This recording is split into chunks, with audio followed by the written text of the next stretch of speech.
ভিডিওতেও আসছে না, তখন তো সন্দেহ জাগেই যে আসলে কি বেঁচে আছে নাকি মারা গেছে। কিসের হাসিনা কোথায় বক্তব্য দিয়েছে, চেহারা দেখা গেছে।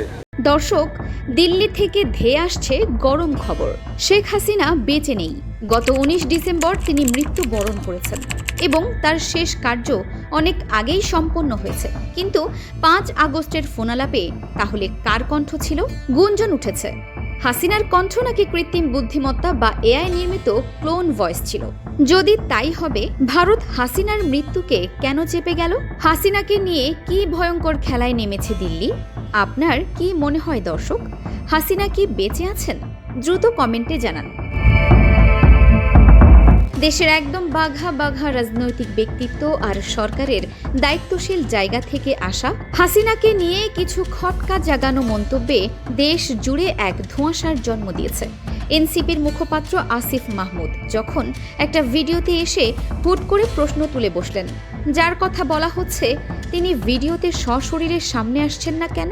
কথা যদি বলতেই হয় তবে শুধু কণ্ঠস্বর শোনানো হচ্ছে কেন? ক্যামেরা কি বন্ধ ছিল? ভিডিওতেও আসছে না, তখন তো সন্দেহ জাগেই যে আসলে কি বেঁচে আছে নাকি মারা গেছে। ঠিক এই আগুনের ওপর ঘি ঢেলে দিলেন স্বরাষ্ট্র উপদেষ্টা সালাউদ্দিন আহমেদ।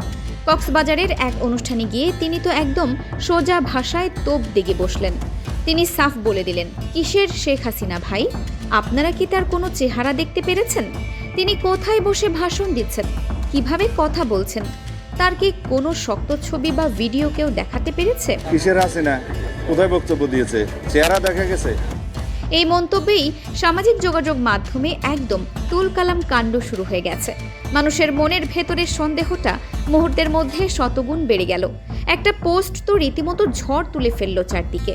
সেখানে একদম দিন তারিখ মিলিয়ে দাবি করা হলো শেখ হাসিনা নাকি গত বছরের 19 ডিসেম্বরে মারা গেছেন।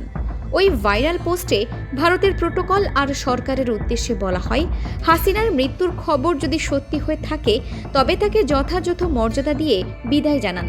আর যদি এটা নিছক ভুয়া কথা হয় তবে অন্তত দেশের সাংবাদিকদের সামনে তাকে সরাসরি এক নজর হাজির করে তিনি যে বেঁচে আছেন সেই প্রমাণটা বিশ্ববাসীকে দিন।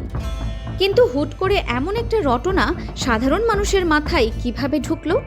কাহিনী শুরু হয়েছিল 5 আগস্টের ঘটনার পর। গুঞ্জন ওঠে এবার নাকি তিনি প্রথমবারের মতো সরাসরি গণমাধ্যমের মুখোমুখি হবেন, ভক্ত ও দেশবাসীর সামনে লাইভে এসে কথা বলবেন। এই শুনে তো ওপার আর এপার দুই বাংলাতেই মানুষের কৌতূহলের শেষ ছিল না। নেতাকর্মী থেকে শুরু করে সাধারণ মানুষ স্ক্রিনের দিকে চোখ রেখে বসেছিল। কিন্তু দিন শেষে যখন অনুষ্ঠানটা শুরু হলো তখন দেখা গেল এক চরম নাটকীয় দৃশ্য। স্ক্রিনে কোনো মানুষ নেই, কোনো চেহারা নেই, কেবল পর্দার ওপার থেকে ভেসে আসছে এক চেনা কণ্ঠস্বর। সেখানেও নতুন কোনো শক্ত বার্তা নেই, সেই পুরনো দিনের ভাঙা রেকর্ডই বাজানো হলো।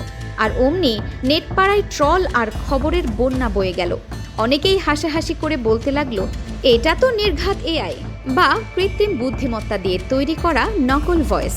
মানুষটা যদি সত্যিই সুস্থ স্বাভাবিকভাবে বেঁচে থাকতো তবে হাজার হাজার মানুষের সামনে আসতে বাধাটা কোথায় ছিল? তবে একটু গভীরভাবে খেয়াল করলে বুঝতে পারবেন পুরো বিষয়টাকে এক বাক্যে ফেক বা ভুয়া বলে উড়িয়ে দেওয়াটাও আবার ঠিক না। কারণ যে অনুষ্ঠানটা ঘিরে এত কৌতূহল তৈরি হয়েছিল সেখানে কেবল একটা রেকর্ড করা ক্যাসেট বাজিয়ে শোনানো হয়নি। তিনি নাকি সরাসরি অনলাইন লাইভে যুক্ত ছিলেন এবং ওপাশ থেকে সরাসরি আসা বেশ কিছু জটিল প্রশ্নেরও তাৎক্ষণিক উত্তর দিয়েছেন। কণ্ঠের টান, রিয়েল টাইমে দেওয়া জবাব, এসব হিসেব কষে আরেকটা দল বলছেন ঘটনাটাকে হুট করে ডিপ ফেক বলে চালিয়ে দেওয়াটা একটু বেশি আবেগভিত্তিক সিদ্ধান্ত হয়ে যায়। তাহলে আসল রহস্যটা কোথায়? কেন তাকে আড়ালেই রাখা হচ্ছে? রক্তক্ষয়ী আন্দোলনের পর আন্তর্জাতিক অপরাধ ট্রাইব্যুনাল যখন তার বিরুদ্ধে মৃত্যুদণ্ডের কঠোর রায় দিল তখনই বাংলাদেশ সরকার আর এক মুহূর্ত দেরি না করে ভারতে চিঠি পাঠালো। প্রত্যর্পণ চুক্তির আওতায় তাকে দ্রুত দেশে ফেরত পাঠানোর দাবি জানানো হলো। কিন্তু ভারতের দিক থেকে কি প্রতিক্রিয়া এলো? দিল্লি সেই চিঠি রিসিভ করে চুপচাপ টেবিলের নিচে রেখে দিল। আজ পর্যন্ত কোনো স্পষ্ট উত্তর দিল না, কেবল এইটুকু জানিয়ে রাখলো যে তিনি ভারতের মাটিতেই অবস্থান করছেন। আরও একটা মজার কূটনৈতিক খেলা এখানে রয়েছে, যা খুব কম মানুষের চোখে পড়ে। বাংলাদেশ সরকার যখনই অন্য কোনো বিশ্ব শক্তির সাথে একটু বেশি ঘনিষ্ঠ হতে যায় কিংবা ভারতের কোনো বড় স্বার্থের বিপরীতে হাঁটতে শুরু করে, ঠিক তখনই ওপার থেকে হুট করে শেখ হাসিনার গলার আওয়াজটা একটু বেশি চড়া হয়ে ওঠে। তার মানেটা কি দাঁড়ালো? তার এই কণ্ঠস্বর কিন্তু এখন আর কেবল কোনো একক ব্যক্তির বক্তব্য নয়, এটা আসলে আঞ্চলিক রাজনীতির এক বিশাল দাবা খেলার চাল, যা অন্য দেশকে কূটনৈতিক চাপে রাখার একটা ধারালো অস্ত্র হিসেবে ব্যবহৃত হচ্ছে। এবার আসুন হিসাবটা একটু সহজ ভাষায় করি। ধরে নেওয়া যাক তিনি জীবিত আছেন এবং একদম সুস্থ আছেন, কিন্তু এই কঠিন পরিস্থিতি পেছনে ফেলে তিনি কি আর কোনোদিন বাংলাদেশের রাজপথে বা রাজনীতিতে পা রাখতে পারবেন? বাস্তবতার নিরিখে উত্তরটা কিন্তু অত্যন্ত কঠিন এবং প্রায় অসম্ভব। 1947 সালে জন্ম নেওয়া এই মানুষটার বয়স এখন 80-র ঘরে গিয়ে ঠেকেছে। কাঁধের ওপর ঝুলছে মৃত্যুদণ্ডের এক বিশাল রায়। এই অবস্থায় দেশে ফেরা মানেই হলো ডেথ রেফারেন্স আর দীর্ঘ আইনি লড়াইয়ের ফাঁদে পড়া। ফাঁসির রায় মাথার উপর নিয়ে কোনো চতুর বা প্রবীণ রাজনীতিক কি কখনো নিজের পায়ে হেঁটে দেশে ফিরে এসে আত্মসমর্পণ করবেন? এটা তো কোনো বাস্তবসম্মত পথ হতে পারে না।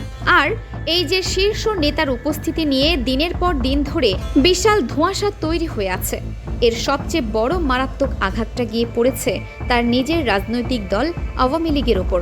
বহু দশক ধরে একটা দল চলেছে একক ব্যক্তি আর পরিবার কেন্দ্রিক নেতৃত্বের ওপর ভর করে। সেখানে বিকল্প কোনো সেকেন্ড ইন কমান্ড তৈরি করার কোনো পরিবেশই কোনোদিন ছিল না।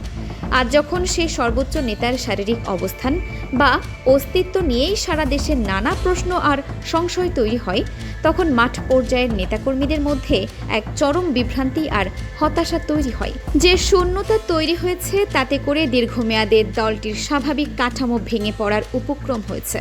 দিন শেষে রাজনীতির এই চরম সত্যটা অস্বীকার করার কোনো উপায় নেই। ঘটনা যাই ঘটুক না কেন, চটকদার খবর যাই আসুক না কেন, গত আন্দোলনের সময়ে ঘটে যাওয়া ঘটনার পর এই দেশের সাধারণ মানুষের একটা বিরাট অংশের কাছে তার রাজনৈতিক প্রাসঙ্গিকতা আসলে বহু আগেই থমকে গেছে।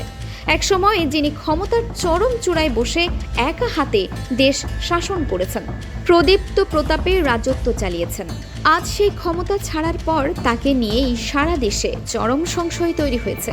তিনি কি আদৌ বেঁচে আছেন নাকি ইতিহাস হয়ে গেছেন? রাজপ্রাসাদ আর ক্ষমতার মসনদ কতটা ক্ষণস্থায়ী হতে পারে? মানুষের জীবন আর নিয়তি কতটা দ্রুত বদলে যেতে পারে? সীমান্তের ওপারের এই রহস্যজনক নাটক যেন পুরো বিশ্বকে সেই শিক্ষাই চোখের সামনে আঙুল দিয়ে দেখিয়ে দিচ্ছে।